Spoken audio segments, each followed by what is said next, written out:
Então, pessoal, voltando aqui, dá pra ver que a boca de som está totalmente descolada, rasgada em alguns pontos. Mais de 50% dela está descolada. O processo de recuperação consiste em usar silicone.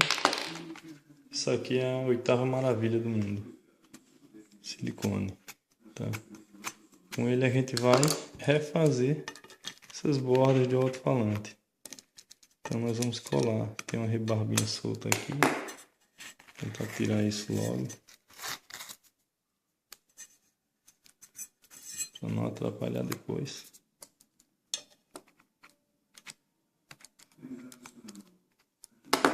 E aí a gente usa o nosso amado silicone.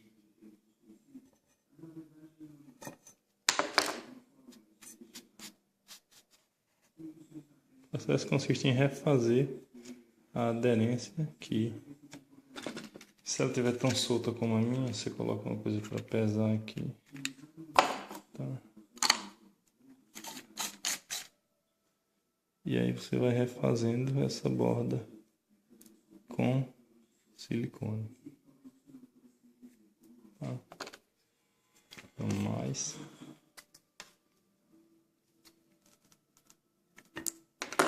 Filmar com uma mão só não é fácil.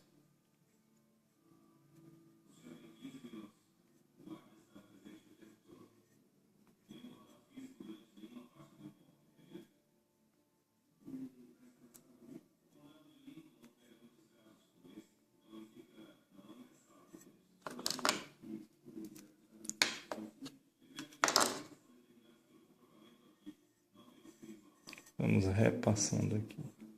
Quando terminar eu volto. Então, voltando, eu passei silicone em toda a borda que estava descolada. Depois que essa mão secar, eu vou passar uma mais só nas bordinhas assim para segurar, para não interromper o funcionamento do movimento do alto-falante. E depois eu mostro ele funcionando.